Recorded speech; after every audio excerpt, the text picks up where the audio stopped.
Hello everyone, सभी को नमस्कार, सभी को सत श्री अकाल, सभी को आदाब और सभी को जय हिंद। कैसे हैं आप लोग? तो हमारे साथ जुड़ चुके हैं गुरविंदर, देन वी हैव अंकित, विजय, दीक्षा, अजीत, पूर्णिमा, आलोक बाबा, अर्जुन, विजय, जितने भी लोग यहाँ पे प्रेजेंट हैं सब लोगों को गुड मॉर्निंग, सब लोगों को राधे राधे। अब मुझे फटाफट से कंफर्म करो, एक तो आवाज, दूसरी स्लाइड, क्या दोनों चीज क्लियर है? एक बार मुझे फटाफट से कंफर्मेशन दो। सो गाइस, आवाज और स्लाइड क्या दोनों चीज क्लियर है? तो अगर यहाँ पर कहीं भी कोई भी समस्या है तो प्लीज एक बार बताओ। ऑल ओके, ठीक है। तो गाइस, जो आज हम लोग टॉपिक स्टार्ट करने वाले हैं सर, वो है sound and invention and discoveries. तो हम लोग बेसिकली इन्वेंशन डिस्कवरीज पे आज डिस्कस तो नहीं करेंगे। आज हम लोग जो डिस्कस करेंगे वो टॉपिक है साउंड। लेकिन सर, साउंड वाले पार्ट को डिस्कस करने से पहले मुझे एक चीज आपको समझानी है, और वो पॉइंट है क्या? ठीक है अंकित, पक्का डन। तो सबसे पहले हम लोग समझेंगे तरंगों के बारे में, यानी कि वेव्स के बारे में। अब आप कहेंगे सर, इसको पढ़ने की जरूरत क्या है? तरंग से क्या प्रश्न आते हैं? जी हाँ, वेव से थोड़े से ना बेसिक से क्वेश्चन पूछे जाते हैं। तो आज मैं आप लोगों को जरा पहले तरंग वाले पार्ट पे डिस्कस करूंगा, तब मैं जाके साउंड पे डिस्कशन करने वाला हूँ। क्यों? क्योंकि वेव से, जैसे कि मैंने बोला, तरंगों से कुछ बेसिक से क्वेश्चंस आते हैं। अनुदैर्घ्य तरंग कौन सी होती है? अनुप्रस्थ तरंग कौन सी होती है? सर, जो प्रकाश है वो कौन सी तरंग है? क्योंकि ना ये साउंड चैप्टर में 2 दिन पढ़ाने वाला हूँ, एक आज, एक और बार, फिर उसका फिर लाइट आएगा, तो वहां से कुछ क्वेश्चन हैं। तो पहले हम लोग समझते हैं ये वेव जो है, तरंग, ये दिखती कैसी होगी और एग्जैक्टली होता क्या है। सो गाइस, यहां पर एक लाइन लिखी है साउंड के लिए कि यह एक अनुदैर्घ्य यांत्रिक तरंगों का एक रूप है। इंग्लिश में लिखा हुआ है, it is a longitudinal mechanical wave. अब आप लोग अच्छे से जानते हैं, जो चीज लिखी हुई है मैं ऐसी पढ़कर या फिर ऐसी छोड़ दूं, ऐसा तो हो ही नहीं सकता। मुझे पहले यहां पर इसका एक एक्सप्लेनेशन देना, पूरा डिटेल में इसके बारे में समझाना है। चलिए सर, बिल्कुल। सो गाइस, हम लोग पहले ये समझेंगे लॉन्गिट्यूडनल मैकेनिकल ये सब चक्कर क्या है, यानी अनुदैर्घ्य यांत्रिक ये सब चक्कर क्या है। तो गाइस वापस आते हैं, और यहां पर पहले मैं ब्लैंक पेज ले लूं जरा। खुल जा SIM, new slide, yes. Now बेटो, याद रखना, जब हम लोग तरंगों की बात करते हैं, वेव्स यानी तरंग, ये 2 प्रकार की होती हैं। कौन कौन सी? थोड़ी देर के लिए अपनी बातचीत रोक देना, आपस की बातचीत, या फिर थोड़ा भी इधर उधर दिमाग जा रहा है कहीं मत ले जाना, क्यों लेट नहीं हुआ, बिल्कुल सही टाइम पे जुड़े हो। सर, तरंगे जो हैं ये 2 प्रकार की होती हैं। कौन कौन सी? एक होती है सर मैकेनिकल, यानी कि हिंदी में कहूंगा सर यांत्रिक, और दूसरी होती है नॉन मैकेनिकल, नॉन मैकेनिकल यानी कि बेटू अयांत्रिक। अब आप कहेंगे सर एक सेकंड, पहले ये तो पता लगे कि यांत्रिक और अयांत्रिक का चक्कर क्या है। तो आइए सर कुछ वेव बनाने की कोशिश करते हैं। यहां पर सर ये तार सबसे बढ़िया एग्जांपल रहेगा। ये देखो सब, मान लो इस तार को मैंने एक सिरे से बांध रखा है, ठीक है, और इस तरफ से मैंने झटका दिया, तो आप देख रहे हैं ये जो वेव है, ध्यानपूर्वक देखना, आपके सामने अच्छे से समझ में आएगा। मान लो एक सिरे से मैंने यहाँ पे बांध रखा है, इसको मैंने झटका दिया, तो आगे की तरफ झटका दे रहा हूं, तो यहाँ पर क्या हो रहा है? देखो, मैं झटका आगे की तरफ दे रहा हूं, लेकिन ये जो तार है वो एक वेव के माध्यम में ऐसे आगे की तरफ बढ़ती हुई जा रही है। देखना ध्यान से, ये मैंने तार पकड़ी और ये मैंने झटका दिया, तो यहाँ पर क्या हो रहा है? यहाँ पे सर कुछ इस प्रकार की वेव तैयार हो गई है ना, इस प्रकार की तरंग से देखने को मिल रही है। मतलब है क्या? आइए देखते हैं। तो देखिए ऐसा है कि ये तरंग, अगर इसको माध्यम की जरूरत है, जरा मैं रेड पेन ले लूं, यानी वेव को ट्रेवल करने के लिए अगर मीडियम की जरूरत है, तो हम लोग कह देते हैं वो यांत्रिक है। अब आप कहेंगे सर मीडियम का मतलब क्या हुआ? मीडियम में सर देखो, यहां पे मैं जब आपसे बात कर रहा हूं, मान लो हम लोग किसी हॉल में बैठे हो और मैं आप लोगों से बोलता हूं हे गाइस कैसे हैं आप लोग, तो मेरी आवाज जो आप लोगों तक पहुंच रही है वो इसलिए पहुंच रही है क्योंकि हमारे आसपास क्या है, वातावरण है, एनवायरमेंट है, जिसमें हम लोग एयर की बात कर रहे हैं। दूसरा, पानी की बोतल फिर कहोगे सर सब जगह आ जाता है। अच्छा, थैंक यू शशिकांत। सो मैंने सर यहाँ पे कान के पास बोतल लगाई, अब यहाँ देखो, ऐसे करके ट्राई करना, तो आपको सर यहाँ पर कान जब आपने टच किया है, अपना ईयर टच किया है, तो यहाँ पे ऐसे सर बार बार नॉक करने से क्या होगा, आपको आवाज सुनाई दे रही होगी। दैट मीन्स कि ये सर क्या है, सॉलिड फॉर्म है। ये पानी की बात नहीं कर रहा हूं, बोतल की बात कर रहा हूं। यानी कि सर यहां पर अगर कोई तरंग, यानी अगर कोई वेव सॉलिड से ट्रेवल कर सकती है या फिर लिक्विड में ट्रेवल कर सकती है, तो हम लोग कहेंगे सर इस तरह की वेव कहलाती है आपकी मैकेनिकल वेव। That's it. अब यहां पे सुगुरिया कह रही है साउंड बिना माध्यम के गमन नहीं करती। बिल्कुल सही, अभी साउंड वाले पार्ट पर आऊंगा, मैंने साउंड बोला ही नहीं है। साउंड है क्या, बात की बात है। अब सर देखो, बचपन के माचिस डिब्बी वाला पार्ट, राइट? अब देखो, अब आ जाते हैं हम लोग अयांत्रिक या नॉन मैकेनिकल पे। यहां क्या होता है, यहां किसी मीडियम की रिक्वायरमेंट ही नहीं है, नो मीडियम इज रिक्वायर्ड। अब आप कहेंगे सर ऐसे कैसे हो जाएगा, बिना माध्यम के गमन कर सकती है। तो आप लोग एक बात बहुत अच्छे से जानते हैं, उदाहरण के तौर पे मैं प्रकाश का एग्जांपल ले लेता हूं। ये चैप्टर हम लोग पढ़ेंगे अगले हफ्ते, यानी हम लोग यहां पे लाइट की बात कर रहे हैं, और ये चीज हमारे दिमाग में बचपन से सेट है, शायद चौथी पांचवी क्लास से हमने उन्हें पढ़ रखा है कि लाइट जो है, यहां पे मैं ईएम वेव्स का एग्जांपल ले सकता हूं, इलेक्ट्रोमैग्नेटिक वेव्स का एग्जांपल ले सकता हूं। जहां पे अगर मैं लाइट की बात कर रहा हूं, स्पेशली लाइट की, तो इसकी स्पीड होती है 3 इंटू 10⁸ मीटर पर सेकेंड। कुछ याद आ रहा है? और ये किस में होती है, क्या हवा में होती है? नहीं सर, ये जो लाइट की स्पीड मैंने लिखी है आप लोगों के लिए, ये किस में लिखी है? ये मैंने लिखी है वैक्यूम में। जो हिंदी वाले हैं सर, मैं यहां पे निर्वात की बात कर रहा हूं, है ना? तो डेट मींस कि सर अगर ऐसी कोई भी वेव है जिसको मीडियम की आवश्यकता ही नहीं है, तो वो नॉन मैकेनिकल में आ जाता है, यानी अयांत्रिक में आ जाता है। लेकिन सर कोई ऐसी वेव है जिसको मीडियम की जरूरत है, जैसे कि सर साउंड, ध्वनि, तो ये सब आ जाएंगी मैकेनिकल में, यानी यांत्रिक में। तो यहां तक तो सर हमें अभी समस्या नहीं हुआ। बेटा लाइट की बात करें, वो पार्टिकल और वेव दोनों ही नेचर है, तभी तो कहते हैं लाइट का ड्यूअल नेचर होता है। अभी लाइट चैप्टर आएगा तब उसमें बताएंगे, ठीक है? अब यहां पे वापस आओ। सो गाइस, ये वाला पार्ट जो हमने अभी डिस्कस किया, इसी में थोड़ा सा आगे बढ़ते हैं। ये जो साउंड है, इस साउंड वाले पार्ट पे हम लोग जरा डिटेल में चलते हैं। कैसे डिटेल में जाएंगे? सर जो यांत्रिक वेव तरंग है, यानी कि अगर मैं मैकेनिकल वेव की बात करूं, क्या ये सिर्फ एक ही टाइप की होती है? नहीं, मैकेनिकल भी सर दो टाइप के होंगे। कैसे होंगे, आइए डिस्कस करते हैं। दीपांशु वो हमने डिस्कस कर रखा है, प्लेंट वाले पार्ट में भी हमने डिस्कस किया था, उससे पहले भी हम लोग डिस्कस कर चुके हैं। कंप्यूटर क्लास स्वागत है, ये मैं नहीं बता सकता, ये आपको सपोर्ट टीम से बात करनी पड़ेगी। मैं केवल और केवल इस वाले बैच में फिजिक्स, केमिस्ट्री और बायो ही पढ़ा रहा हूं, तो मैं केवल उन 3 पर्टिकुलर सब्जेक्ट्स के बारे में जानता हूं, राइट? सो स्वागत, कंप्यूटर या फिर बाकी जो भी सब्जेक्ट्स है ना, कोई भी एक्स्ट्रा डाउट आ रहा है प्लीज सपोर्ट टीम से कॉन्टैक्ट कर सकते हैं, ठीक है? मुझे केवल यहाँ पे फिजिक्स, केमिस्ट्री, बायो अपने सब्जेक्ट्स के बारे में जरूर पता है, उसके अलावा कुछ भी नहीं पता है। सो मेरे सब पार्ट यहाँ पे डिस्कस कर सकते हैं।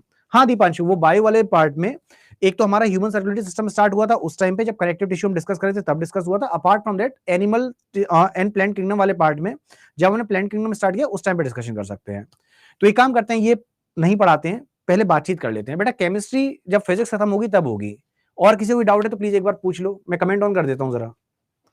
सो गाइस चलो, तो एक काम करें, बाकी सब चीजें थोड़ी देर में पढ़ाई बाद में कर लेंगे, पहले ये चीजें डिस्कस कर लेते हैं। चलो तो गाइस, केमिस्ट्री हमारी फिजिक्स के बाद होगी। बायो का टिश्यू वाला चैप्टर था, और किसी का था बायोलॉजी। बेटा यहाँ पे जब खत्म हो जाएगी तो उसके बाद बायो पढ़ लेंगे। आरपीएफ में क्या क्या आता है ये सब चीजें डिस्कस कर लेते हैं, पढ़ाई वढ़ाई तो होती रहेगी, है ना? मतलब तुम लोग सच में बता रहे हैं, पिट्टी करेंगे गाइस। जब भी कोई भी डाउट आए इस टॉपिक के अलावा, जितने भी नए बच्चे हैं प्लीज लास्ट के 5 मिनट में डिस्कस कर लिया करो, बीच में मैं डाउट्स नहीं ले पाऊंगा, क्योंकि हमारा ऐसे सिलेबस कभी कोर्स खत्म हो ही नहीं सकता। मैं ऑलरेडी आपके 4 दिन एक्स्ट्रा ले चुका हूं बिकॉज ऑफ दीज डाउट्स। तो यहाँ बेमतलब वाले डाउट जितने भी हैं, बेमतलब इन द सेंस इस टॉपिक के अलावा जितने भी, लास्ट के 5 मिनट से पूछ लिया करो प्लीज, ठीक है? चलो, सो हो गया, अब वापस आ जाते हैं। तो खैर मैं अपने जो टॉपिक पे डिस्कस कर रहा था मैं उस पर वापस आता हूँ। सो हमने जो डिस्कस किया था वो था साउंड। अब देखो, साउंड वाला चैप्टर समझने से पहले हमको वेव्स के बारे में पता होना चाहिए था। तो तरंग क्या है? तरंग बेटा 2 प्रकार की होती है। कौन कौन सी? एक होती है यांत्रिक, दूसरी होती है अयांत्रिक। यांत्रिक तरंग ये वो तरंग होती है जिसमें हमको माध्यम की जरूरत पड़ती है, यानी कि हमको मीडियम की रिक्वायरमेंट होती है। So just a second. हाँ, तो यहां पे सर अगर मुझे मीडियम की जरूरत है तो मीडियम में क्या क्या आ जाएगा? सर मीडियम में आ जाएगा एयर, सॉलिड, लिक्विड। एयर का मतलब मैं यहां पर बात कर रहा हूं गैस की। और दूसरी वेव की कैटेगरी होती है अयांत्रिक, जिसमें माध्यम की जरूरत नहीं है। एग्जांपल के तौर पे मैं वहां पर लाइट ले सकता था। चलो, अब सर इतना पार्ट तो हमारा हुआ, लेकिन सर फिर साउंड किस में आएगा, ये कैसे पता लगेगा? तो अब ध्यान से सुनते जाना कि जो यांत्रिक तरंग है, यानी कि जो मैकेनिकल वेव है, ये भी 2 टाइप की है। आप कहेंगे हैं, मतलब वेव 2 टाइप की थी, समझ में आया, एक मैकेनिकल एक नॉन मैकेनिकल। मैकेनिकल में मीडियम चाहिए, मीडियम का एग्जांपल ये हो गया। नॉन मैकेनिकल में मीडियम नहीं चाहिए, जैसे कि वैक्यूम हो गया। लेकिन मैकेनिकल भी 2 कैटेगरी की हैं, ये कौन सी 2 कैटेगरी हैं? तो आइए ये भी समझते हैं। तो मैकेनिकल वेव जो है, ये भी सर 2 प्रकार की हो जाएगी। जस्ट अ सेकेंड, यहां पर न्यू स्लाइड, यस। अब देखिए सर, जो मैंने बोला अभी मैकेनिकल शब्द, जो हिंदी वाले थे, अगर हम लोग बोलें यांत्रिक तरंग, तो यांत्रिक तरंग भी बेटा दो प्रकार की हो गई। कौन कौन सी होती हैं सर? एक होती है लॉन्गिट्यूडनल, लॉन्गिट्यूडनल जिसको हम लोग हिंदी में अनुदैर्ध्य के नाम से भी जानते हैं, और दूसरी होती है बेटू ट्रांसवर्स, जिसको हम लोग अनुप्रस्थ के नाम से जानते हैं। अब इनमें क्या अंतर है सर? तो एग्जाम्पल के तौर पे समझते हैं। मान लीजिए दो व्यक्ति हैं जो एक दूसरे से बातचीत कर रहे हैं, दो लोग हैं जो एक दूसरे से बातचीत कर रहे हैं। देखिए एक व्यक्ति ये खड़ा हुआ है और यहां पर ये इनसे बात कर रहा है। इसने बोला हाय। अब जैसे ही इस लड़के ने इनसे बात करी, उन्होंने बोला हाय कैसे हैं आप। तो इन्होंने जब बात की होगी तो सर यहां पर हमको दिख नहीं रहा है लेकिन कुछ तो है, और वो क्या है सर? ये मत कहना इनके बीच में सर यहां पर प्यार है। वो होगा, पता नहीं, हमको नहीं पता है, फोटो देख के पता नहीं लग रहा है। इनके बीच में जो यहां पे सर माध्यम है, यहां पे हम लोग जानते हैं सर यहां पे हवा है। क्या है? एयर है। अब देखिए सर जब यहां पर दो व्यक्ति बात कर रहे हैं, जो हवा मौजूद है, तो इस हवा में क्या मौजूद होंगे सर? यहां पर कण मौजूद होंगे, यानी कि सर यहां पर क्या प्रेजेंट होंगे? पार्टिकल्स प्रेजेंट होंगे, राइट? अब देखिए यहां पर वायुमंडल है, यहां पे हवा है, यानी कि हम लोग गैस के माध्यम की बात कर रहे हैं। तो यहां पे जो कण मौजूद हैं, इनमें एक खास बात है। क्या खास बात है? कह दो सर इन हवाओं में प्यार है। प्यार के अलावा और भी चीजें हैं जिनको हम लोग कण कह रहे थे। तो सर जिस दिशा में बात करी जा रही है, देखो जिस दिशा में आपकी वेव जा रही है, यानी जिस दिशा में आपकी तरंग जा रही है, ये जो कण है ना, ये भी उसी दिशा में जा रहे हैं, फिर उसके पैरेलली मूव कर रहे हैं। देखो इन्होंने बोला हाय, तो जो पार्टिकल्स है वो सर वाइब्रेट करते करते ऐसे ही आगे की तरफ मूव करे। क्या हो रहा है? ये जो पार्टिकल्स प्रेजेंट है, इनमें सर कंपन हुआ, और ये भी सर आगे की तरफ मूव करे, और ये जब आगे की तरफ पहुंचे तो इनके कान तक आवाज पहुंची। यानी जिस दिशा में आपकी वेव मूव कर रही है, जिस डायरेक्शन में आपकी सर तरंग गमन कर रही है, उसी दिशा में या फिर उसके पैरेलल अगर पार्टिकल्स हैं, यानी कण इसके पैरेलल है, तो हम लोग बोलेंगे सर इस तरह की जो तरंग होती है, ये आपकी लॉन्गिट्यूडनल या फिर अनुदैर्ध्य तरंग कहलाती है। फिर से मैं रिपीट करता हूं, क्या बोला था सर? जो तरंग थी वो दो प्रकार की थी, यांत्रिक और अयांत्रिक। इंग्लिश वाले sir waves were of two different types, mechanical and non mechanical. Mechanical waves या फिर यांत्रिक तरंगें वो थी जिसमें मीडियम की जरूरत थी। मीडियम मतलब जैसे कि मैं यहाँ पे हवा की बात कर सकता हूँ, वायुमंडल की बात कर सकता हूँ, ठोस की बात कर सकता हूँ, सॉलिड की बात कर सकता हूँ, गैस की बात कर सकता हूँ, लिक्विड की बात कर सकता हूँ। तो लिक्विड या फिर मैं यहाँ पे किसी तरल पदार्थ की बात कर सकता हूँ। अब यहाँ पे ये जो यांत्रिक है, तो इनमें सर मैंने एक एग्जांपल दिया लॉन्गिट्यूडनल वेव का। तो यहां पर क्या हुआ, जिस डायरेक्शन वेव जा रही थी उसी डायरेक्शन में आपको पार्टिकल जाते हुए दिखे।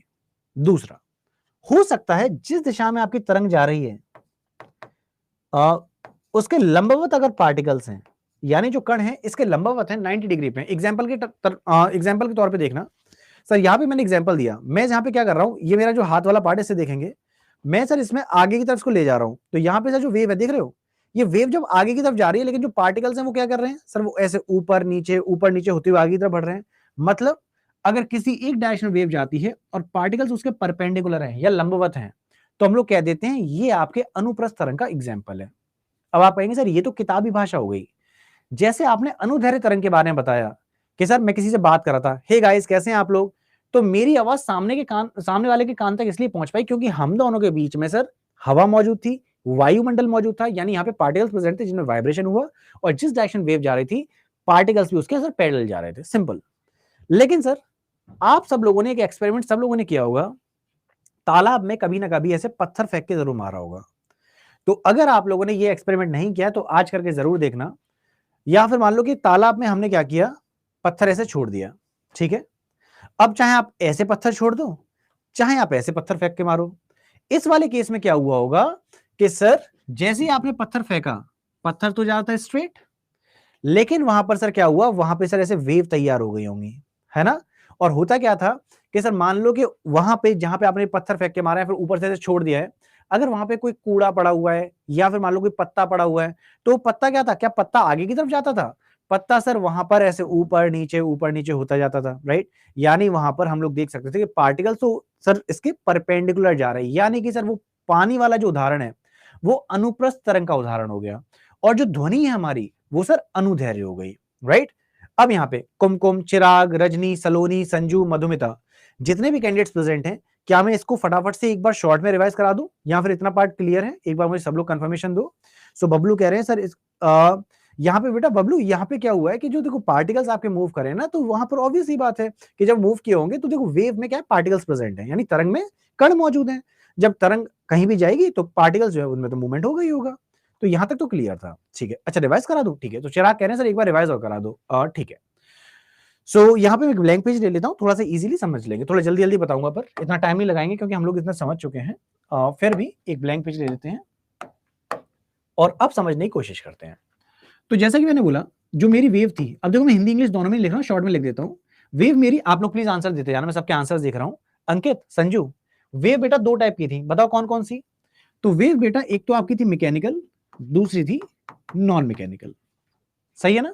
तो वेव्स आपकी दो टाइप की होती हैं, यांत्रिक और अयांत्रिक। बहुत बढ़िया, अब आगे बढ़ते हैं। सर नॉन मैकेनिकल का मतलब क्या है? नॉन मैकेनिकल का मतलब है जहां पे हमको माध्यम की जरूरत नहीं है, यानी कि यहां पे हमको मीडियम की रिक्वायरमेंट नहीं है।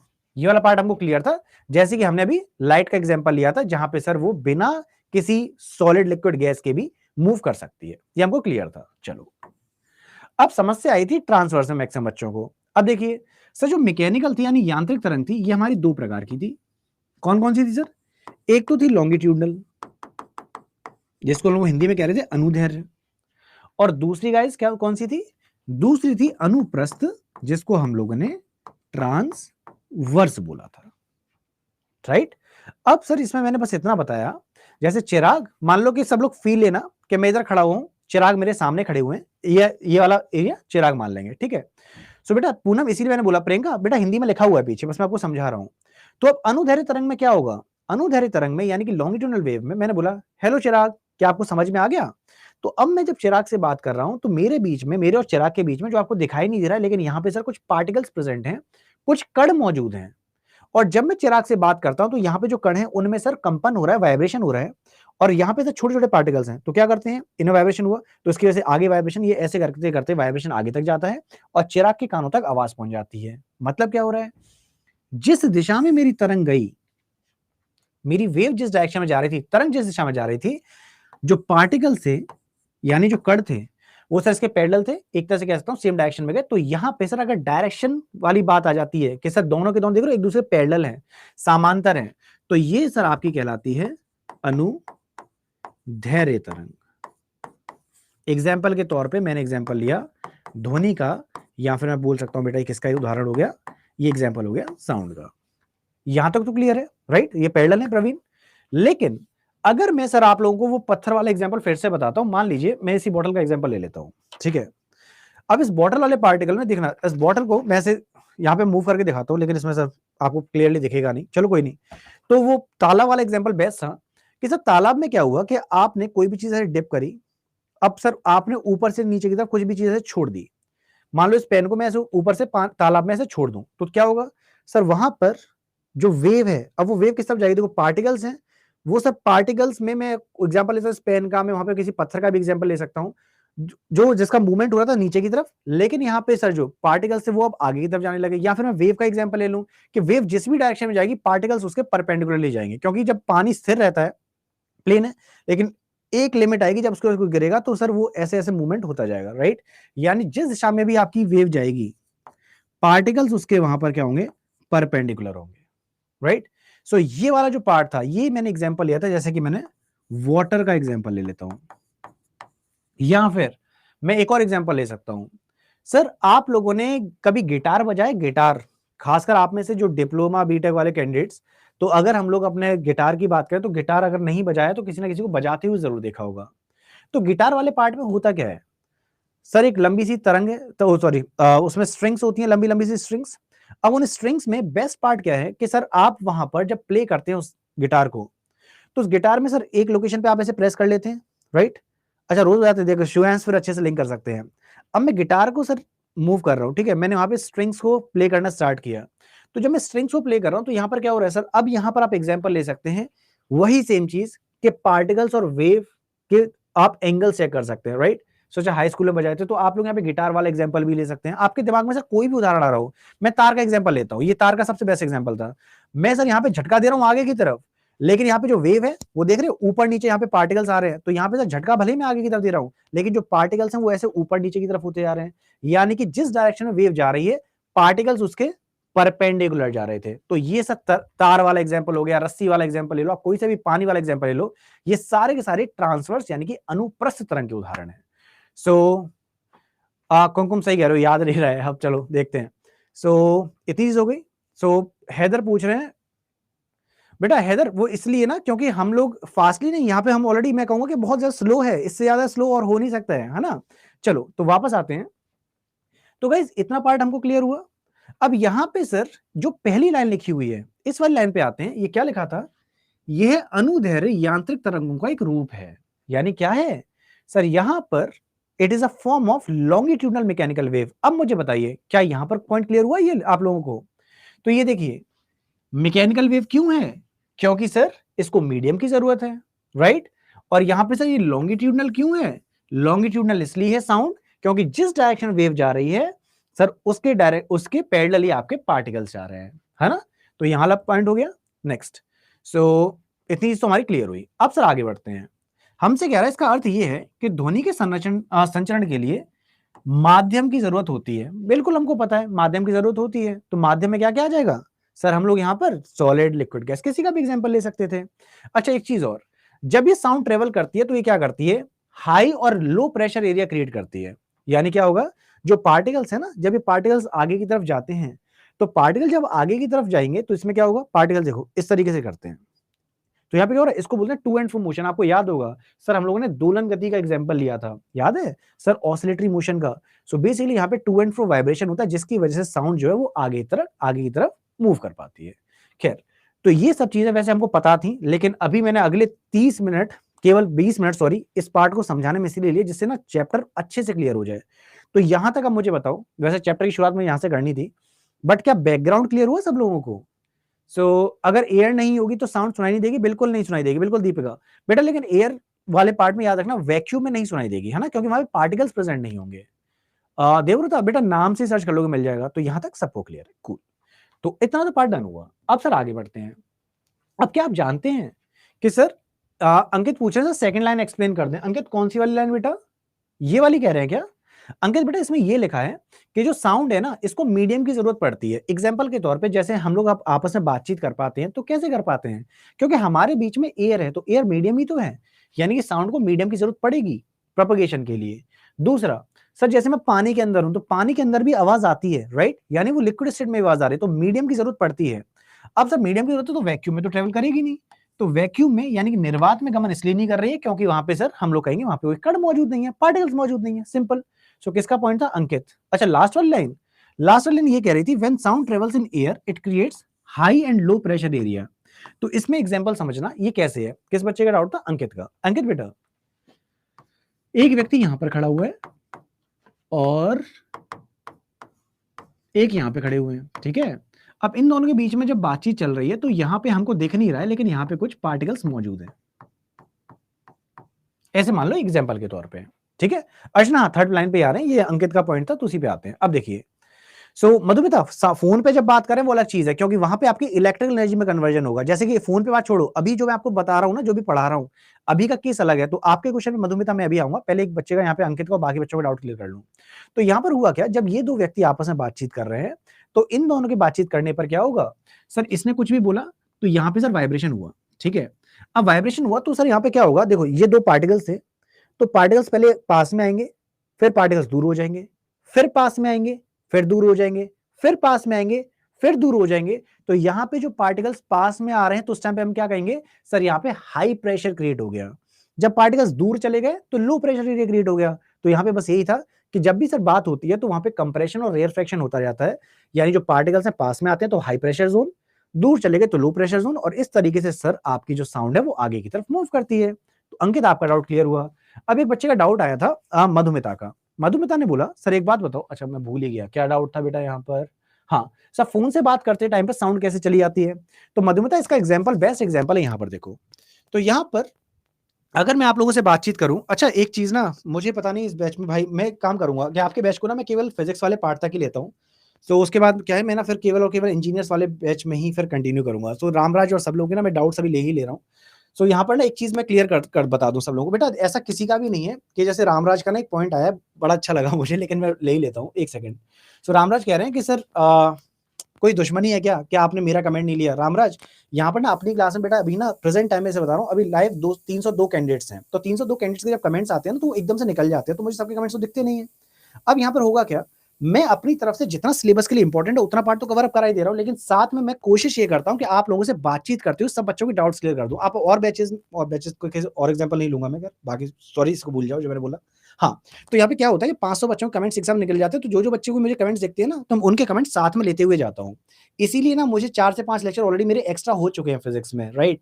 सो मैं इसीलिए लास्ट में ये भी बोलता हूँ, जस्ट सोचो कि सर मेरे पास ना दिन के अभी तक 7 लेक्चर थे, अब दिन के ना मेरे पास अभी लगातार 10 से 11 लेक्चर के आस-पास जा रहे हैं। तो मतलब एक्चुअली वो एग्ज़ैक्टली बोलूँ तो साढ़े 10 घंटे की क्लास है। उसके बाद भी रात को किसी के मैसेज आते हैं तो मैं उसमें रिस्पॉन्स देता हूँ। बस ये सोच के किसी बच्चे का ना कोई डाउट ना रह जाए। तो यहाँ पे ऐसा नहीं कि सर आपके कोई भैंस थी जो मेरे खेत में चली गई, मेरा कोई नुकसान कर दिया है तो मैंने जानबूझ के छोड़ दिया। नहीं, नहीं, अब तो राम-राज का रिस्पॉन्स देना ही नहीं है। ऐसा नहीं है बेटा, किसी भी बच्चे की ना भैंस मेरे खेत में नहीं गई थी, मेरी किसी से कोई दुश्मनी नहीं है कि किसी के कमेंट्स वहाँ पे इग्नोर मारे हैं। द ओनली पॉइंट इज़ कि मैं जितना भी पढ़ा रहा हूँ ना, मैं एग्ज़ामिनेशन ओरिएंटेड पढ़ा रहा हूँ। आप प्रीवियस ईयर के क्वेश्चन चेक करेंगे ना, तो एक-एक क्वेश्चन आपको प्रीवियस ईयर वाले पार्ट से लिंक हो जाएगा। तो ये केवल रामराज के लिए नहीं है, स्पेशली किसी को पॉइंट नहीं कर रहा हूँ, जस्ट टेलिंग यू कि गाइस मैं कोशिश करता हूँ कि अपनी तरफ से मैं जितना बेस्ट से बेस्ट हो सके, जितना मैक्सिमम हो सके सबके डाउट्स लेकर यहीं के यहीं रिज़ॉल्व कर दूँ। लेकिन ट्राई टू अंडरस्टैंड, अगर 500 कैंडिडेट्स हैं, अगर मैं एक-एक बच्चे के यहाँ पे डाउट्स लूँगा, सो उस वाले पार्ट में तो मुझे ना थोड़ा-सा पॉज़ करके वापस पीछे जाके कमेंट्स सबके देखने पड़ेंगे। सो सच में किसी की भैंस ने मेरे खेत में कोई नुकसान नहीं किया है। सो इट डज़न्ट मीन कि मैंने सर वहाँ पर किसी का कोई कमेंट इग्नोर मारा है। बस I am trying to explain, जो भी एग्ज़ामिनेशन पॉइंट ऑफ व्यू से हो सकता है वो पता है। अभी सोचो कि पिछला आधा घंटा निकल चुका है और आधे घंटे में हम लोग केवल और केवल अभी मैकेनिकल, नॉन मैकेनिकल का लॉजिक ही समझ रहे हैं, right? So mechanical, non mechanical का लॉजिक समझने में इतना टाइम लगता नहीं है। द ओनली थिंग इज़ कि मैं सोच रहा हूँ कि सबके डाउट्स यहाँ पे क्लियर कर दें, इसलिए हमको एक्स्ट्रा टाइम लगता है। सो प्लीज़ इस वाले पॉइंट को समझना। चलो, इतना हो गया? सो नाराज़ वाली चीज़ नहीं, I am never angry. The only point is कि मुझे ना बताना ज़रूरी है कि सर यहाँ पर अगर ऐसा हो सकता है और भी किसी को भी लग रहा हो। सो डज़न्ट मीन कि सर किसी की भैंस ने मेरा नुकसान किया। मेरा नुकसान किसी ने नहीं किया है। I am here to teach you, जिससे मैं चाहता हूँ बस सबका सिलेक्शन हो और सबके सिलेक्शन हो रहे हैं, तो होगा। ठीक है? चलो वापस आते हैं। सो अब कल से क्या करेंगे, ये आज अभी तक ये लास्ट था। कल से ना बीच की बातचीत ही खत्म कर देंगे हम लोग। जैसे बाकी लोग पढ़ा रहे हैं ना, बिल्कुल वैसे ही करेंगे।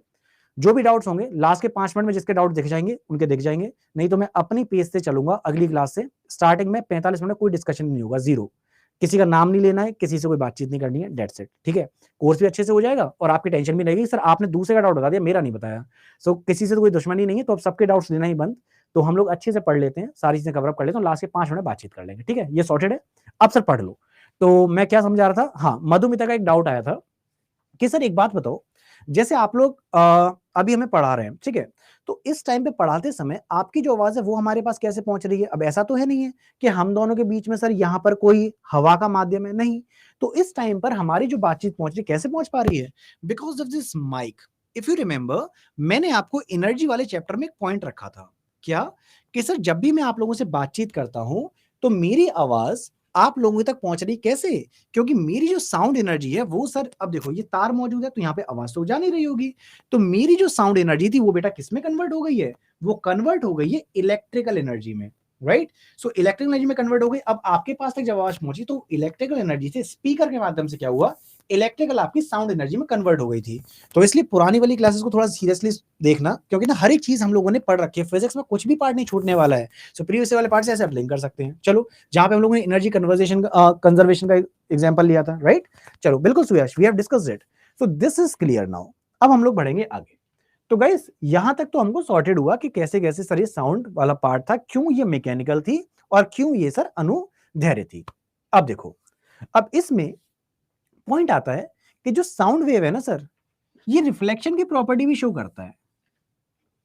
रिफ्लेक्शन ये क्या होता है sir? Let's take an example. Sir हुआ क्या, मान लो कि मैंने यहां पर एक बॉल ली, ठीक है? Thank you Ajay. चिराग, मैंने इस बॉल को लिया और मैंने ना दीवार पे ऐसे मारी और दीवार पे मारने के बाद मैंने इसे कैच कर ली। मैं जानबूझ के बॉल इसलिए लेके आया क्योंकि यहाँ पर ना स्टूडियो में कुछ नुकसान हो जाए तो फालतू में मुझे फिर सुनने को मिले, तो इसलिए बस एग्जांपल लेना। मान लीजिए एक बॉल है और मैंने इस बॉल को दीवार पे मारा और दीवार पे टकराने के बाद बॉल मेरे वापस आ गई। बेस्ट एग्जांपल है रिफ्लेक्शन समझाने के लिए। बट क्या यहाँ पर ये जो मैंने बोला बॉल ऐसे टकरा के वापस आई, क्या आवाज भी ऐसे लौट के वापस आ सकती है? जी हाँ, आवाज भी आपकी ऐसे लौटकर आती है वापस, और इसको हम लोग बोलते हैं एको। क्या बोलते हैं? इको, या फिर इसको हम लोग प्रतिध्वनि के नाम से जानते हैं। लेकिन सर ये आवाज हर केस में लौट के आती है क्या? नहीं, ये बहुत इंपॉर्टेंट है। ये बात बिल्कुल सही कहा सामने कि सर आवाज लौट के तो आती है, बट माय पॉइंट इज, क्या सर हर केस में लौट के आएगी? नहीं। अब जैसे सोचो कि मैं अभी आपको पढ़ा रहा हूं, ठीक है, अब इस रूम में कोई भी नहीं है, इस रूम में बस मैं हूं, कैमरा है और आप लोग हैं। अब इस वाले केस में सर यहां आवाज क्यों नहीं लौट के आ रही? जानते हो क्यों नहीं लौट के आ रही है? क्योंकि यहां पर स्टूडियो में मैं कैमरा तो नहीं घुमा सकता, बट फील ले लेना कि यहां पे सर ये जो बोर्ड है, बोर्ड के आसपास सर यहां पे क्या लगा रखे हैं, कुछ आपके जो आपने देखे वो जैसे आप लोगों ने एग्स वाले स्टॉल्स पर देखा होगा, जिसके अंदर एग्स रखे होते हैं, जिसमें अंडे रखे होते हैं, वो कुछ ट्रे जैसी होती हैं, कुछ उस टाइप के फोम के स्ट्रक्चर्स हैं जो कि पूरी दीवारों पे लगा दिए गए हैं। ये क्या करते हैं? ये सब साउंड को एब्जॉर्व करते हैं। अगर इस साउंड को एब्जॉर्व नहीं करेंगे तो पता है क्या होगा? मैं जो भी कुछ बोलूंगा मेरी आवाज बार बार रिपीट होने लगेगी। तो यहां पर सर प्लीज समझिएगा कि जो रिफ्लेक्शन वाला पार्ट है, साउंड भी रिफ्लेक्शन वाली प्रॉपर्टी शो करती है, जहां पे हम लोग इको की बात करते हैं, बट इसके लिए कंडीशन है, और ये कंडीशन आपकी आरपीएफ, एएलपी, एसएससी, सीएचएसएल सभी जगह पूछी गई है, डेट इज डिस्टेंस। ये सर कितनी दूरी पे होता है? तो सब लोगों को याद रखना है, इको होने के लिए जो दूरी होती है, बाकी कंडीशंस को अगर मैं कांस्टेंट कर दूं कि सर हवा किस दिशा में जा रही है, प्रेशर कितना लग रहा है, उन सबको अगर मैं साइड हटा दूं, तो यहां पर आपको याद रखना मेरा 20 मीटर 25 मीटर नहीं, यहां पे जो है वो एग्जैक्टली होता है 17.2 मीटर्स। कितना होता है? 17.2 मीटर। तो 17.2 मीटर ये सर दूरी होनी चाहिए जिससे साउंड इको करके वापस आ पाए। तो अभी सर इसके बारे में बताऊंगा, थोड़ा सा और आगे बढ़ते हैं, थोड़ा सा डिटेल में चर्चा कर लें इसके बारे में। तो यहां पे मैंने जानबूझकर 2 क्लास लगा रखी हैं। तो अब सर देखिए, जो साउंड वेव है ये 3 प्रकार की होती हैं सर, जहां पे ऋतिक ने अभी बोला वेवलेंथ। सो मनीषा, विवेक, अंशुमन, शिवांश, प्राची, जब हम लोग साउंड वेव्स की बात करते हैं तो साउंड वेव्स और उसकी कैरेक्टरिस्टिक्स, तो साउंड बेसिकली हमारे 3 कैटेगरी में आती है। कौन कौन सी 3? ये फिनोमेना माउंटेन पे देखने को मिलता है, बिल्कुल सही कह रहे हो। सो यस, अब देखिए सर यहां पे जो साउंड वेव्स हैं 3 कैटेगरी में आती है। सबसे पहले आती है ऑडिबल साउंड वेव, बेटा हिंदी में बोलेंगे श्रव्य ध्वनि तरंगे। अभी श्रव्य ध्वनि तरंगे कौन सी होती हैं चिराग? बेटा यहां पर ये शिवांगी गेटिंग योर कमेंट। तो ये जो श्रव्य तरंगों की हम बात करते हैं, ये कौन सी होती हैं? ये वो तरंगे हैं जो आप सुन पा रहे हैं। जैसे कि मैंने बोला हे गाइस कैसे हैं आप लोग, तो मेरी आवाज आप लोगों तक आ रही है? मैं जितना आपको पढ़ा रहा हूं आपको सर कुछ ना कुछ सुनाई दे रहा है? कैसे सुनाई दे रहा है? क्योंकि मेरी जो आवाज है ना वो सर इस रेंज के बीच में है, यानी ये 20 हर्ट्ज से लेकर 20,000 हर्ट्ज, यानी 20 हर्ट्ज से लेकर 20,000 हर्ट्ज की अगर मैं रेंज की बात करूंगा, तो ये वो रेंज होती है जो सर हमको सुनाई देती है, जो हमें अच्छे से समझ में आती है। तो क्योंकि हम हमारे जो ईयर्स हैं, ह्यूमन ईयर्स हैं, हमारे जो कान हैं, वो केवल इतनी रेंज समझ सकते हैं। हर्ट्ज क्या होता है सर? ये साउंड के हम लोग अगर बात करें तो सर जो हम लोग कभी वेव की बात करते हैं तो उसमें जब फ्रीक्वेंसी की यूनिट की हम बात करें तो फ्रीक्वेंसी की यूनिट आपकी हर्ट्ज होती है, 1 सेकंड में कितनी ऑसिलेशंस कर ले रहा है। खैर, सो 20 हर्ट्ज से लेकर 20,000 हर्ट्ज से हम सुन सकते हैं, इसीलिए इसको बोलते हैं श्रव्य ध्वनि तरंग या फिर ऑडिबल साउंड वेव। लेकिन सर रेंज हमेशा इतनी नहीं होती, रेंज इससे कम भी हो सकती है और फ्रीक्वेंसी इससे ज्यादा भी हो सकती है। अगर ये फ्रीक्वेंसी चिराग, सिमरन, साहिल, गुड़िया अगर 20 हर्ट्ज से कम होगी, जैसे कि अर्थक्वेक आ रहा है, सर हमको सुनाई नहीं देता, बट फिर भी अर्थक्वेक में सर कोई ना कोई तो सर थोड़ी थोड़ी बहुत तो आवाज आती होगी। वो जो फ्रीक्वेंसी होती है उस साउंड की सर, वो फ्रीक्वेंसी होती है 20 हर्ट्ज से कम। तो जैसे कि मैंने बोला सर अर्थक्वेक हो गया, वॉल्केनिक एरप्शन हो गया, यानी कि सर हम लोग एग्जांपल लेते हैं ज्वालामुखी का जब विस्फोट होता है, तो ज्वालामुखी, या फिर मैं यहाँ पे अर्थक्वेक का एग्जांपल ले लूं, इन सभी केस में जो साउंड है बेटा ये 20 हर्ट्ज से कम होती है। अब जैसे एनिमल्स में आते हैं, गुड़िया ने एक पॉइंट रखा, ये वो रेंज है सर जो एनिमल सुन सकते हैं। बेटा देखो एनिमल्स में भी अलग अलग कैटेगरीज हैं। आप कहेंगे क्या मतलब एनिमल सुन सकते हैं इसका, जो गुड़िया ने बोला, तो मैं बोलूंगा गुड़िया हम लोग कौन है? हम भी तो बेटा एनिमल्स ही है ना। हम लोग अगर अपनी बात करें तो हम भी एनिमल्स की कैटेगरी में आते हैं, लेकिन हम तो ये सुन लेते हैं। तो डेट मीन्स कि एनिमल्स में भी कुछ स्पेसिफिक कैटेगरीज हैं। जैसे मैं हाथी का एग्जांपल ले लूं, वेल्स का एग्जांपल ले लूं, तो डेट मीन्स के अलग अलग एनिमल्स के अलग अलग कैटेगरीज हैं जो कि सर अलग अलग टाइप की साउंड्स सुन सकते हैं, राइट? अब देखो, तो यहाँ पे पूछ रहे हैं सर रेंज और हर्ट्स में क्या अंतर है? रानी का एक पॉइंट आया है, सर एक बात बताओ ये रेंज और हर्ट्स में क्या अंतर होता है? तो देखो रेंज और हर्ट्ज का मतलब क्या हुआ, ये हर्ट्ज जो है बेटा ये फ्रीक्वेंसी यानी कि आवृत्ति की इकाई है। किसकी है? फ्रीक्वेंसी या आवृत्ति की इकाई। अब फ्रीक्वेंसी जो है, ये जो आवृत्ति है, ये सर कितने से कितने के बीच में होगी? तो मैं कहूंगा सर ये रेंज हो गई, ये लिमिट हो गई। क्या? जैसे अगर ये फ्रीक्वेंसी आपकी 20 हर्ट्ज से लेकर 20,000 हर्ट्ज के बीच में, तो मैं कह देता हूं कि सर ये मुझे सुनाई दे रही है, तो श्रव्य तरंग है, यानी ऑडिबल रेंज है। अगर इसकी वैल्यू, इस फ्रीक्वेंसी की वैल्यू 20 हर्ट्ज से कम कुछ भी है, 18 हर्ट्ज है, 17 हर्ट्ज है, 5 हर्ट्ज है, 4 हर्ट्ज है, तो इनको हम लोग बोल देंगे सर ये इंफ्रासोनिक कहलाएगी या फिर अवश्रव्य तरंग कहलाएगी। लेकिन यहीं पर अगर मैं आगे बढ़ूं तो आगे आती है sir ultrasonic wave. Ultrasonic wave कौन सी होती हैं? ये वो वेव होती हैं जिनकी सर फ्रीक्वेंसी 20,000 हर्ट्ज से या फिर 20 किलो हर्ट्ज से ज्यादा होती है। कितना? 20 किलो हर्ट्ज या फिर 20,000 हर्ट्ज से ज्यादा। तो यहाँ पे सर अब यहाँ पर आ जाते हैं, तो गुरिया देखो यहाँ पे आपके जानवर बदल गए। यहाँ पे जानवर कैसे हो जाएंगे? जैसे कि मैं यहाँ पे एग्जांपल ले सकता हूँ, जैसे कैट्स हो गई, या फिर मैं इवन बैट वाला पार्ट पे जाता हूँ, तो यहाँ पर हम लोग उसका उदाहरण ले सकते हैं। तो जेट एयरवेज, बिल्कुल जेट एरोप्लेन्स की अगर हम लोग एग्जाम्पल है, सॉरी जेट प्लेन्स की, तो जेट प्लेन्स ये वाली साउंड क्रिएट करते हैं। कैसे करते हैं अभी सर इसके बारे में समझते हैं। बैट्स कैन हियर, बिल्कुल से वीरेंद्र। तो सर चमगादड़ वाला पार्ट हुआ। अब आते हैं यहाँ पर इंटेंसिटी और लाउडनेस। किसी बच्चे ने मुझसे भी पूछा था कि सर ये बताओ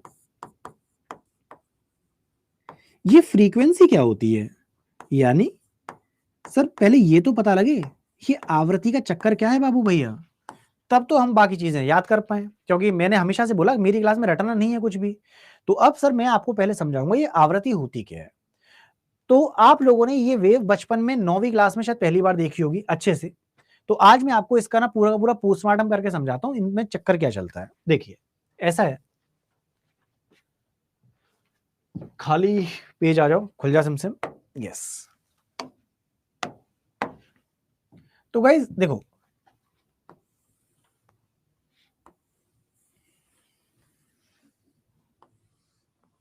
यहां पे आपके सामने एक तरंग का मैंने उदाहरण दिया। अब ध्यान सुनते जाना बेटा। तो कोई भी तरंग की जो कंप्लीट एक साइकिल होती है बेटा, वो एक साइकिल यहां से लेकर यहां के बीच में आ जाती है। किसमें सर? अल्ट्रासोनिक वेव का एग्जांपल अभी बता रहा हूं बेटा गोस्वामी। अभी उस वाले पार्ट पर आते हैं, जरा इसे पहले कंप्लीट कर लूं। तो यहां पे सर पूरी एक कंप्लीट साइकिल कहां से कहां तक होती है? तो एक सर कंप्लीट साइकिल यहां पर आ जाएगी। यानी कि कंप्लीट साइकिल यानी पूरी एक साइकिल के लिए आपकी एक पॉजिटिव साइकिल और एक नेगेटिव साइकिल का कॉम्बिनेशन होता है। तो इसको हम पूरी एक साइकिल कहते हैं। बिल्कुल सही कहा। जहां पे हम लोग टर्म यूज करते हैं क्रस्ट और ट्रफ।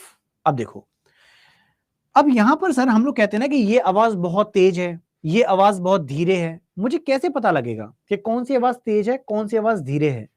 तो यहां पर सर ये देखिएगा, ये जो कण होते हैं मेरे, ये कण कितनी कंपन कर रहे हैं, ये उतने ऊपर यहां पर, ये देखो।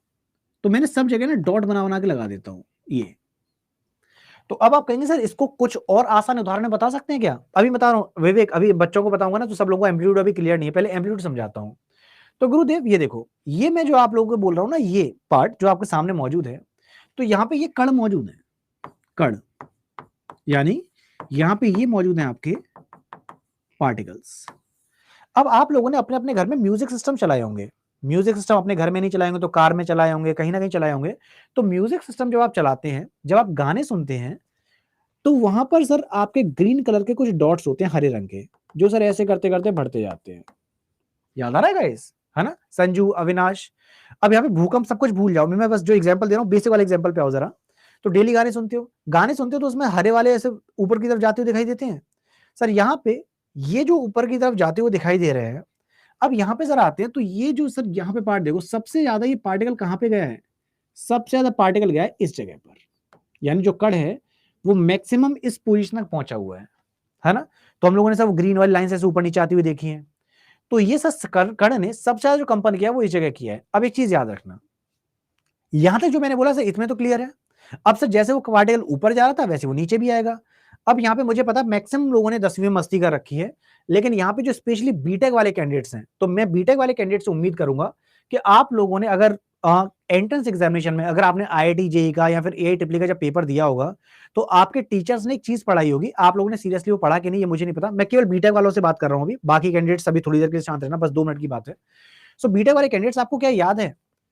सर साइन का और कॉस का कुछ ग्राफ होता था, याद है? साइन का ग्राफ था, कॉस का ग्राफ था। तो यहां पे सर थोड़ी देर के लिए जो बीटेक वाले कैंडिडेट्स हैं प्लीज गिव योर हैंड्स। अच्छा, तो निधि, ऋतिक, चौहान, यस। तो यहां पे मैं सर एग्जांपल लेने वाला हूं साइन वेव का या फिर कॉस वेव का। सो बीटेक वाले कैंडिडेट्स, आपको याद होगा साइन की जो वैल्यू थी बेटा, वो मैक्सिमम और मिनिमम कितनी होती थी बेटा? मैक्सिमम और मिनिमम वैल्यूज जो होती थी, तो साइन की और कॉस की सर मैक्सिमम जाती थी 1 और मिनिमम जाती थी आपकी यहां पर -1।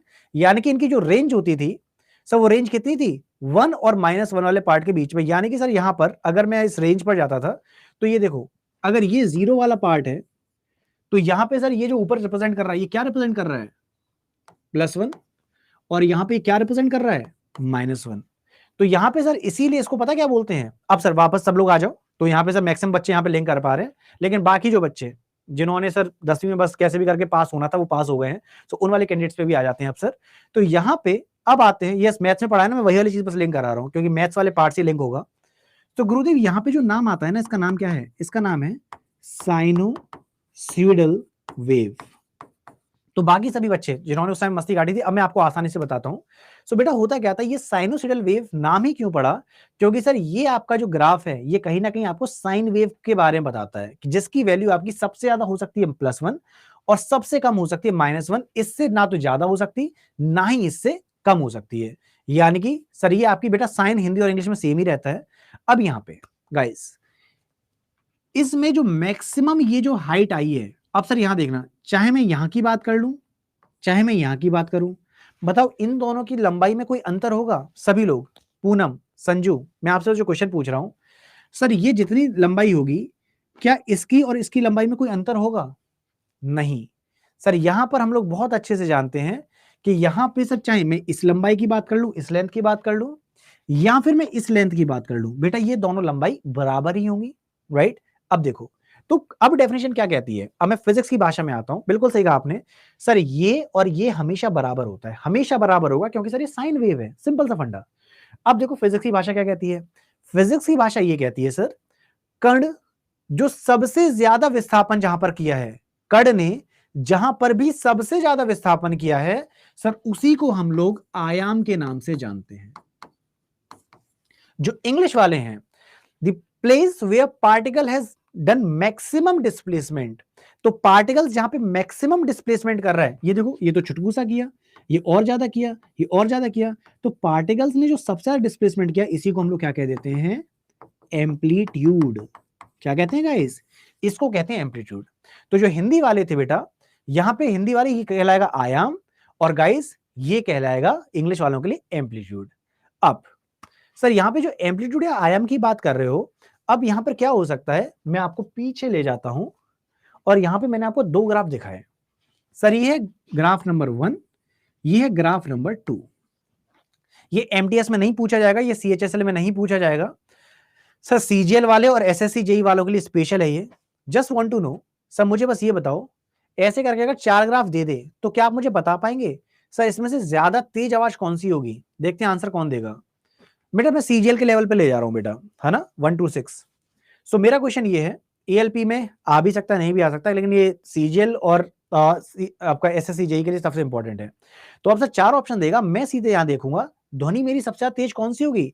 मेरी ध्वनि सबसे तेज वो वाली होगी जिसका आयाम ज्यादा होगा, यानी कि हाई एम्पलीट्यूड वाले की साउंड ज्यादा होगी। इसीलिए आप लोग अपने घर में जब कोई फंक्शन होता है, पूजा पाठ होता है, तो हम लोग स्पीकर लगाते हैं। तो स्पीकर लगाते टाइम पे हम लोग क्या इस्तेमाल करते हैं? एम्पलीफायर। तो एम्पलीफायर क्या करता होगा? अब देखो, अब आप लोग लिंक कर पाएंगे। तो एम्पलीफायर क्या करता है गाइस? एम्पलीफायर आपकी आवाज को एम्पलीफाई कर देता है। एम्पलीफाई कर देगा, क्या करेगा सर? आपकी साउंड को तेज कर देगा। तो हम लोग जो भी बोलते हैं धीरे धीरे, उस माइक में सर हमने माइक से क्या कनेक्ट कर रखा है? एम्पलीफायर, जो आपकी साउंड को क्या करता है? तेज कर देता है। तो एम्पलीफायर का काम जानते हो क्या हो जाता है? एम्पलीफायर को जैसे आप आगे बढ़ाते हैं सर, वहां पे उसका एम्पलीट्यूड बढ़ जाता है। यस, तो एम्पलीफायर सॉन्ग भी हम लोगों ने सुना है। सो स्टेनो वाले पार्ट का लेवल उतना हाई नहीं है, वहां पे ग्राफ ऐसे पूछेगा नहीं, बस हमको लॉजिक पता होने चाहिए। इतनी चीज क्लियर हुई? चिराग, प्रद्युमन, ये भी हमको समझ में आया। अब यहीं पे एक चीज और, अब सर मैंने एक चीज और सुनी है, ये फ्रीक्वेंसी तो बता दो, ये फ्रीक्वेंसी क्या होती है? तो अब सर फ्रीक्वेंसी भी समझ लेते हैं। हम लोगों ने हम आपके यहाँ कौन कौन मूवी देखी है? सब लोगों ने हम आपके यहाँ कौन पिक्चर देखी है? हम आपके यहाँ कौन मूवी में सर जब सलमान खान की भाभी सीढ़ी से गिर जाती हैं, हॉस्पिटल में भर्ती होती हैं, एक आध बच्चे ने नहीं देखी होगी लेकिन मैक्सिमम बच्चों ने देखी होगी। तो सर सलमान खान की भाभी जब सीढ़ी से गिर जाती हैं, हॉस्पिटल में जब भर्ती होती हैं, तो यहाँ पे सर उनके साथ एक मॉनिटर स्क्रीन कनेक्टेड होती है, जिसके अंदर ऐसे करके कुछ वेव चल रही होती है, राइट? अब यहाँ पर सर ये वेव वाले पार्ट पे जरा लिंक करने की कोशिश करना, यहाँ पर क्या चल रहा है सर। ये जो वेव आगे मूव कर रही होती है, जब उनकी डेथ हो जाती है तो ये लाइन बिल्कुल सीधी हो जाती है, हम लोग अच्छे से जानते हैं। अब समझना ये वाला पॉइंट क्या कहता है। यस, जहां पे मैं ईसीजी की बात कर रहा हूं, इलेक्ट्रोएन्सेफेलोग्राफ, बहुत बढ़िया। सो गाइज अब यहां पर समझते हैं, मैं फ्रीक्वेंसी समझाता हूं क्या हो रही है। तो सर उस मूवी में जब ये सर ग्राफ इस तरीके से चल रहा है ऐसे करके, तो मैंने बोला कि मैं पूरी एक साइकिल को, इसको और इसको मिला के पूरी एक साइकिल ये मानी जाएगी। तो इतनी साइकिल को आगे तो ऐसे ऐसे चलने में कुछ तो समय लगता होगा। तो एक सेकंड के अंदर, ध्यान सुनना, फिर से रिपीट कर रहा हूं, एक सेकंड के अंदर ऐसी कितनी साइकिल्स कंप्लीट हो जा रही हैं, उसको हम लोग फ्रीक्वेंसी या आवृत्ति कह देते हैं। फिर से लिंक करता हूं, जो मैक्सिमम मूवी में होता है, सही कह रहे हो। तो देखो, ये जो वेव ऐसे ऐसे करके चल रही है, तो एक सेकंड के अंदर ये कितनी बार ऐसी अपनी साइकिल पूरी कंप्लीट कर ले रही है सर, इसको हम लोग बोल देते हैं frequency. Yes, that is CRO. So that is oscillations पर सेकंड की हम बात करते हैं। ऑसिलेशन पर सेकंड वाले पार्ट में अब आप लिंक कर पाएंगे कि सर ये आपकी जो साइकिल है, ये एक सेकंड में कितनी बार कंप्लीट हो गई। इसी को हम लोगों ने क्या कह दिया, फ्रीक्वेंसी या फिर आवृत्ति। लेकिन अभी एक चीज और रह गई सर, मुझे यहां पर है रियल लाइफ में होता है शिवांगी, तभी तो पढ़ा रहे हैं हम लोग। इसके अलावा एक चीज और रह गई, वो है वेवलेंथ। हमने बस सर इसके बारे में रट रखा है, बस हमने सर किताब में पढ़ा, पढ़ पढ़ पढ़ पढ़ रटने लग गए। सर वेवलेंथ भी समझो, वेवलेंथ क्या होती है, आपको नाम समझ आएगा, इसको दो भाग में विभाजित कर दो, वेव और लेंथ। तो यहां पे सर ये जो वेव और लेंथ लिखा है दो पार्ट में, तो वेव का मतलब क्या है गाइस, वेव का मतलब है तरंग। तो तरंग की लंबाई की बात कर रहे हैं, राइट? यस। सो यहां पे सर तरंग दैर्घ्य की मैं बात कर लेता हूं। अब तरंग दैर्घ्य क्या होती है जानते हो? अब वेव की लंबाई क्या है गाइस, देखो। सो कहां गया हमारा, जो भी मैं समझा रहा था, खुल जा सिमसिम, खुल जा सिमसिम, खुल जा सिमसिम। यस, तो कलर चेंज कर लूं जरा मैं, अरे कौन सा, नीला कलर लेते हैं। अब देखो सर, यहां पर मैं वेवलेंथ की बात कर रहा हूं, तो वेवलेंथ क्या होगा सर, दो क्रस्ट या दो तरफ कहीं की बात कर लो, चाहे दो ऊपर चाहे दो नीचे की बात कर लो, यहां पे सर ऐसे बन जाएगा। तो इनके बीच की जो लंबाई है सर, ये आपकी तरंग दैर्घ्य कहलाती है, वेवलेंथ। तो वेव्स की लंबाई, तो चाहे दो ऊपर के सिरे हो चाहे नीचे वाले सिरे हो, यानी कि मैं श्रृंग या गर्त या फिर आपका क्रस्ट या ट्रफ, तो श्रृंग गर्त या क्रस्ट या ट्रफ, इन दोनों के बीच की लंबाई की अगर बात करूं, तो ये आपकी वेवलेंथ कहलाती है, यानी ये आपकी तरंग दैर्घ्य कहलाती है। अब मुझे सोचो बेटा, इसकी यूनिट क्या होती होगी, इकाई क्या होती होगी। अब जितनों को इकाई समझ में नहीं आ रही है, जरा वापस आते हैं, क्योंकि आप लोग ना मुझे फिजिक्स पहले दिन से जो लोग पढ़ रहे हैं वो लिंक कर पाएंगे। बेटा ये जो बोतल है, इसकी लंबाई कैसे निकालोगे बताओ, यूनिटलेस कैसे हो जाएगी बेटा, ना ना यूनिटलेस गलत है बेटा। बेटा इस बोतल की लंबाई बताओ किस में निकालोगे, कुछ भी एक रैंडम आप कह सकते हो, सर 15 सेंटीमीटर की बोतल होगी, 20 सेंटीमीटर की बोतल होगी, या कह दो सर आधा मीटर की बोतल होगी, कुछ भी कह दो, मीटर सेंटीमीटर में बोल रहे हो ना। अब सर इसी बोतल को मैं जरा ऐसे कर देता हूं, अब मुझे बताओ सर, यहां पर भी तो लंबाई की बात ही हो रही है, यानी कि सर यहां पर इन दोनों वेव्स के बीच कुछ तो लंबाई होती होगी। लेकिन अब यहां पे सर लंबाई की जब बात हो रही है, इसका मतलब ये हुआ वेवलेंथ जब बोल रहे हो, वेवलेंथ यानी कि तरंग दैर्घ्य। तो तरंग दैर्घ्य यहां वेवलेंथ की बात करूं तो लंबाई की बात हो रही है ना गाइस। अब जब लंबाई की बात हो रही है, तो मुझे सिंपल सा फंडा है, आप यहाँ पे मीटर के नाम से बोल सकते हो कि भाई साहब ये मीटर भी हो सकती है, राइट? मैं कह सकता हूँ सेंटीमीटर भी हो सकती है। लेकिन अभी अभी हम लोग ना हम आपके कौन पिक्चर का एग्जांपल ले रहे थे। अब उस हम आपके कौन पिक्चर में सर स्क्रीन जो रही होगी, वो सीआरओ जो हम लोग मॉनिटर्स की बात करें इतना सा रहा होगा। अब उसमें क्या कुछ मीटर्स में आपको लेंथ दिख जाएगी? नहीं। तो हम लोगों ने पहले ही चैप्टर में डिस्कस किया था यूनिट एंड डायमेंशन, जहां पे मैं बता रहा था बहुत छोटी छोटी यूनिट्स होती हैं, जैसे कि 10 की घात -10, ये क्या था, एंगस्ट्रॉम। याद आ रहा है सर, ये क्या था, एंगस्ट्रॉम। तो एंगस्ट्रॉम ये कुछ बहुत छोटी छोटी यूनिट्स हैं जो लंबाई की ही इकाई हैं, लेकिन बहुत छोटी छोटी यूनिट्स हैं सर, ये रिप्रेजेंट करेगी लैम्डा को। यानी लैम्डा तो रिप्रेजेंट करने के लिए इकाई नहीं है लैम्डा, जो लोग कह रहे हैं ना लैम्डा लैम्डा, लैम्डा इकाई थोड़ी है। यूनिट्स क्या हैं, यूनिट्स हो गई मीटर हो गई, सेंटीमीटर हो गई, एंगस्ट्रॉम हो गई, ये सब क्या है, ये सब यूनिट्स हैं। तो अब मेरे ख्याल से बात समझ में आई। तो सर फ्रीक्वेंसी क्या होती है, कि आपने सर कितने ऑसिलेशंस कर लिए, उसको रिप्रेजेंट किस में करोगे, हर्ट्ज में करोगे। वेवलेंथ क्या होती है सर, वेवलेंथ यानी कि तरंग दैर्घ्य, ये सर लंबाई हो गई है ना, जिसकी यूनिट सर एंगस्ट्रॉम हो जाती है। इसी प्रकार से ध्वनि कितनी तेज है, तो पार्टिकल ने कितना सारा डिस्प्लेसमेंट कर लिया, यानी जो यहाँ पे सर कण थे उन्होंने कितना विस्थापन कर लिया, तो ये सर क्या बताएगा, ये आपको बताएगा आयाम या फिर एम्पलीट्यूड के बारे में। क्या अब हाँ नैनोमीटर वाले पार्ट में जा सकते थे बिल्कुल, तो ये सब चीजें बहुत इंपॉर्टेंट है, राइट। सो इतनी चीजें सॉर्टेड है। तो अब सर यहाँ पर ये वाला पार्ट हमारा डन है। अब यहाँ पे मैं इसी के साथ कुछ क्वेश्चंस आप लोगों को आज भेज दूंगा, तो प्लीज इन क्वेश्चंस को कर लेना। अब साउंड का हमें 2 मैंने लेक्चर्स ले रखे हैं, तो अगली क्लास में आपको speed of sound wave, Mach number, echo, ये सब क्या होता है और कुछ न्यूमेरिकल्स, ये मैं आपको अब कराऊंगा अगली क्लास में, ठीक है। सो यहां तक हमारे इस वाले पार्ट का डन हुआ। अब सम और ठीक है, ठीक है।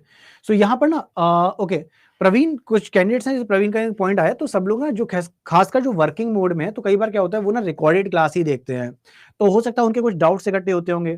तो डाउट्स जब इकट्ठे होते हैं ना, तो मैं आप लोगों से कहूंगा प्लीज, जैसे कि मैंने आप लोगों को अभी भी बोला, क्लास के बीच में एक बार मैंने बोला था, किसी बच्चे ने कोई अपना पॉइंट रखा था, तो यहाँ पर ना देखो जितने भी एग्जामिनेशन पॉइंट से इंपॉर्टेंट चीज है वो तो मैं यहाँ पे कवर अप कर ही लूंगा अपने एंड से। मैंने पूरा पूरा कंटेंट ना इसी हिसाब से बना रखा है कि आपके एग्जाम में इससे बाहर कुछ भी ना मिले।